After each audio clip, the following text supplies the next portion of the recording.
What's good, ladies and gentlemen? Welcome back to the Nerd. I'm Lotus the kid that never knows best, and in today's video, I'm back with another Sustain the Industry video, this time for September 2018. It's been a minute since my last haul video, so I actually had to think about it for a second. But yeah, you guys can see the manga collection behind me. It's grown pretty large over the last several years, and that's kind of why the pickups have been farther and fewer between, because to be honest with you, and I've mentioned this before, but I gotta just make sure that I reiterate it since it has been a while.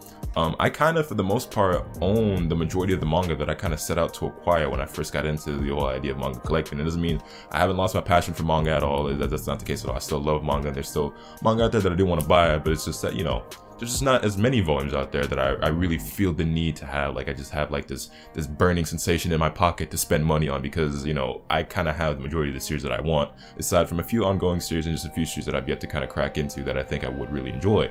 But that aside, or that being said, we do have some volumes here today, and honestly, this is the biggest haul that I've had in quite some time, honestly, because I kind of caught up to some series, got a couple of new volumes in, got an anime pickup. So yeah, without any further ado, we're gonna get straight into it. So up first, we have my only anime pickup, and that is a Blu-ray and DVD combo pack for Your Name Kimi no Na wa, the latest and greatest from Makoto Shinkai, who you guys know I'm a really big fan of, and this pickup actually kind of completes my my trilogy of like the great Shinkai works that I feel like this burning desire to have in my collection. These are pickups that like were burning a hole in my pocket. And to be honest with you, I was always going to pick this up eventually, and it's taken me a lot longer to pick it up than I thought it would, because after seeing the movie in theaters, I was like, oh, I'm definitely grabbing that as soon as it comes out on Blu-ray.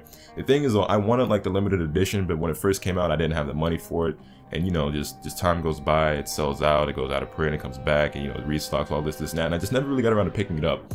And honestly, even though I have this now, I might still end up grabbing the limited edition at some point in the future, you know, assuming it doesn't go out of print or any time before that. But the reason why I picked this up now is because I was at Best Buy, it was on sale for like $16, and I was like, there's no way I can't grab this. So I grabbed it off the shelf, rung it up. I was like, 16 bucks to Your Name, amazing movie. There's just no way I could pass it up. Up first for the manga pickers, we have Volume 6 of Platinum Man with yet another absolutely fantastic, incredible, stunning, mind-blowing, stellar cover. Like, there's just not a word powerful enough for me to describe just how sumptuous this artwork is for these manga covers. And then there's like the prism effect on it, and it's even on the spines and on the back. It's just, oh man, Takeshi Obata, Viz Media, Platinum Man, what are y'all, the things you do to me.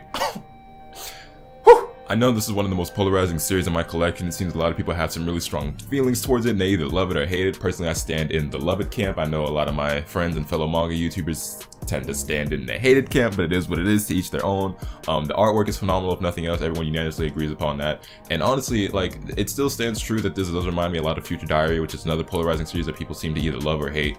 Again, I really enjoyed Future Diary, so honestly, I've always been looking forward and open-minded to the idea of Tsugumi Ohba and Takeshi Obata kind of taking that concept and then spinning it in their own way, because again, I like Future Diary, so I don't see why I wouldn't like a series with a similar concept done by the people who brought us Death Note, you know, the same people who brought us Bakuman, two highly revered series. Some people would say Death Note is one of the greatest manga of all time, and, you know, I would agree. But yeah, I'm really enjoying what I have read of the series, which is only the first 4 volumes. I actually haven't gotten around to reading Volume 5 yet, let alone Volume 6. But I'm actually also really curious to see, you know, what Mirai ends up doing in the future, because, I mean, seeing as how he is the main character, I can only assume that he's going to end up becoming, you know, he's going to end up winning the game, so to speak, and becoming God in the end. Or maybe he dies in the end. That'd be, yeah, that could happen too. Maybe he actually loses and does win. But I want to know, like, what he ends up doing after he becomes, because this series started out with him wanting to kill himself. Like, he jumped off a building, he was about to commit suicide, but now his reason for living is to, you know, win this game. He's got a second chance at life. He's going to become the next god of the world. And I'm just like, I want to know, what does he want to do? Like, what's he going to change? Like, or maybe it'll just kind of end off in a similar way to the Future Diary did, which I hope it doesn't, because honestly, even though I like Future Diary, the ending kind of left a lot to be desired. I'm not going to lie about that, but that's kind of like one of the main things that I'm curious about in this series, is to see how Mirai develops as a character and see what his reason becomes for living, and what he does if he does actually end up winning this game and becoming God. Not to mention, it seems like, you know, they're not afraid to kill people off in this series, and, you know, Saki being the love interest and, you know, the female heroine, I guess you could say, of the series, is like, is she gonna end up dying? Is she gonna end up winning? Like, what's gonna happen with her? So like, I have some questions that I don't really talk about this series much on Twitter, because I don't really talk about a lot of the manga that I read on Twitter, to be honest, even the anime, so to speak. Just throwing it out there. I've been watching Dagashi Kashi. I haven't said a word about it to anyone just because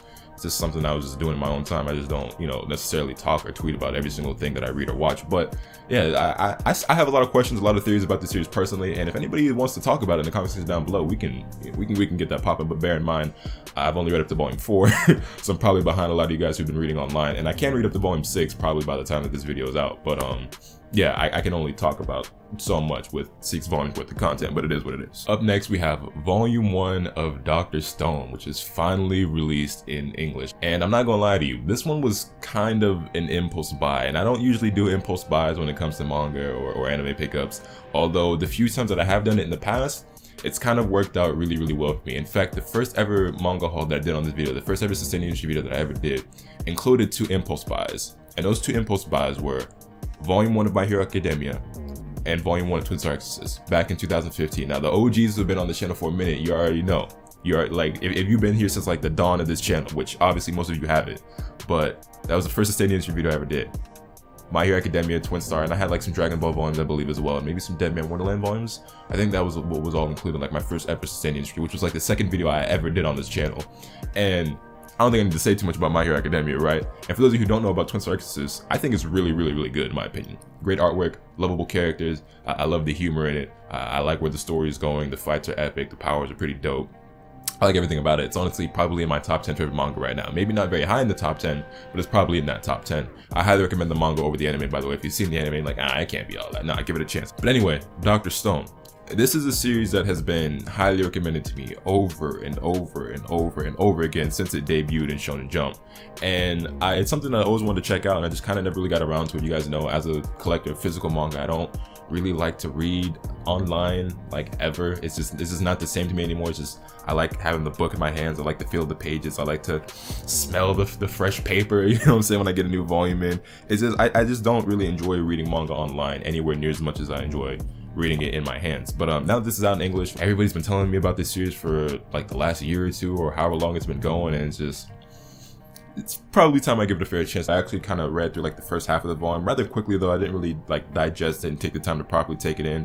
But some things that I can say is that, number 1, Boichi's artwork is phenomenal. And this actually isn't my first exposure to Boichi, because I usually pay for Crunchyroll, although I've kind of switched over to Verve, which I might talk about in another video. But since I've always been a Crunchyroll member, I had the Crunchyroll app and the Crunchyroll Manga app. And on the Crunchyroll Manga app, they actually had Sunken Rock available for you to read. And the artwork alone drew me in. I was like, yo, I've seen this before. I heard it's actually kind of funny. Let me check it out. The artwork looks dope. And Boichi's artwork is phenomenal. It is like hella top tier. Like I put it up there with like Yusuke Murata and Takeshi Obata and Akira Amano and like Jinsei Kitaka, all my personal favorite illustrators. But I just think gag manga aren't really for me.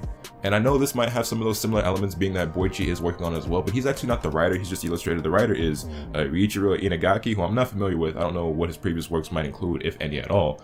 But I'm really looking forward to seeing how this story unfolds, because like I said, I read through about half of it. I love the artwork, of course. The humor does seem better in this, in my opinion, than what Boichi's exposed me to with Sunken Rock. And honestly, I think it's a really interesting concept for a story. All of humanity was, mysteriously like turned to stone. There's no explanation behind it. I don't know if it will be explained, but here's hoping, right? But yeah, all of humanity was turned to stone. 2 high school boys somehow managed to escape from their like stone encasements over 3,000 years later, and now they're trying to restore humanity. And there's so many different types of issues that can come into play with that, whether it be accidentally killing people that they can't save, people who are just gone because their statues crumbled, like, and then maybe they do help somebody escape from the stone, like they do revitalize somebody, and it turns out to be a villain, an enemy, somebody who wants to kill them, somebody that's like gone crazy after being frozen for so many years. It's just like, I don't know, there's so many things that come into play, and I really want to see how it unfolds. I really want to see how Senku's mind works, because he's very intelligent and he's a scientist through and through, and just seeing the different things that he comes up with in terms of how to deal with certain situations, as well as how he utilizes his friend Taiju's like muscle, like, because he's the brawn, Senku's the brains. And I want to see the dynamic between the two, as well as like the humor, because I think I am going to enjoy the humor in this more than I did in like I said, in Sunken Rock. So yeah. And last but certainly not least, we have volumes 4 through 15 of My Hero Academia, a series that needs no introduction because you all know it. 99% of you love it. I love it. You know what I'm saying? I had to get back on board. Like I mentioned a little earlier when I showed off Dr. Stone, back in 2015, the first ever sustained industry video on this channel, the second video ever on this channel, was a manga haul that included the first volume of My Hero Academia. It was a series that I had very little knowledge or information about. I had heard of it somewhere. I don't even really remember what made me want to pick it up back then. I remember why I wanted to buy Twin Star, because it was honestly just I judged it by its cover. Yeah, you're never supposed to judge a book by a cover, but hey, it worked out for me back then, and it has yet to fail me to this day. I know everyone says you shouldn't judge a book by its cover, but has never steered me wrong yet. Alright, so I don't make too many impulse buys in my life, but it worked out for My Hero. It worked out for Twin Star. I hope it works out for Dr. Stone. I'm pretty positive that it will, especially after, you know, all the high praise it's been getting and the recommendations that have been given to me. But yeah, I started collecting My Hero back in 2015 when the first volume very first came out in English. I got volume 2, I got volume 3, and I believe either right when or right before volume 4 came out is when the series got an anime. And so I was like, all right, let me hold off on the manga, I'm gonna just watch the anime. And the anime was so good that I was like, yo, I'm gonna just watch the anime. And then I just kind of like fell off of reading the manga. And now here we are, 3 seasons deep into the anime, and now my stance has changed from it's so good, I'm just gonna watch the anime, it's so good, I gotta get back into the manga. It's been, what, like over 2 years since I bought a volume of My Hero Academia, and then just in time for me binge watching all of season 3.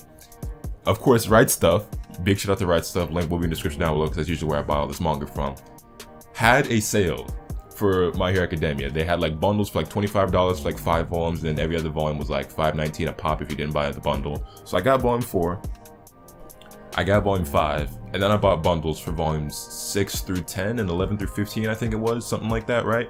So I'm back up to date as far as English releases go. And actually, volume 15 is not even out yet. Today's the 26th. And I'm actually going to go see the My Hero Academia movie later on today in theaters. So if I come back home and make a video and I'm still wearing the same clothing, my hair still looks the same bandana, same jacket, and all that jazz, that's why. So that video might go up, the same day as this video or the next day or whatever. But don't be alarmed if you see me looking the exact same. It is what it is. You get over it. But yeah, today's the 26th. I actually got my package in the mail 2 days ago. This volume is not even out yet now as of this recording. I think it comes out on, I want to say the 2nd of October. So yeah, I got this like a week and a half early, somewhere around there. So yeah, shout out to rightstuf on that one, which it's not the first time I've gotten a manga volume early, but I think that's the earliest I've ever gotten it, like 8, 9, 10 days, something like that, the earliest I've ever gotten a volume from them. So yeah, this is not exclusive. This ain't even hit that street day, you know what I mean?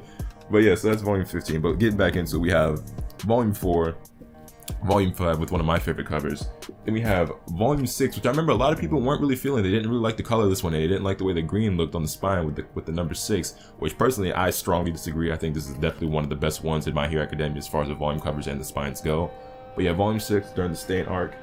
Then we have volume 7, another really dope one.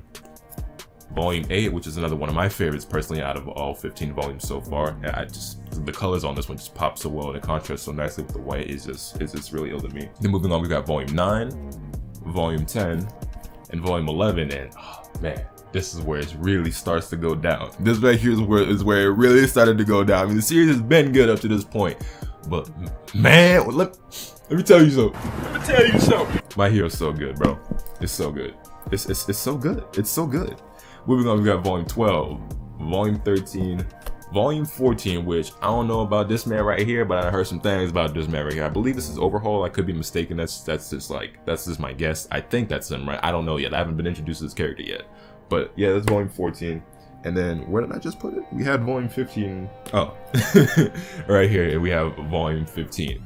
So your boy's back up to date with My Hero Academia as far as the manga releases go. I'm currently up to date with the anime, and man, this series is so good. This series gives me a feeling that I have not felt in quite some time in terms of anime, like especially when it does come to like the mainstream stuff. Like it reminds me of Naruto in the sense that like it gives me that feeling of being a kid again and being really excited and just getting hyped up and just being emotionally moved during some of these moments. Like it's just I feel it on that level, you feel me? So yeah, glad to be back on board the My Hero Academia hype train. Looking forward to what the future of this series holds, because dog, let me tell you something. But that's gonna do it, folks. Those are all my pickups for September of 2018, and I don't know when the next time will be that I do collect some more manga volumes, but whenever I do, I'm always gonna make these videos. Like I said, I don't plan on ever discontinuing this series. As long as there's manga out there for me to collect, there's videos out there for me to make, you feel me?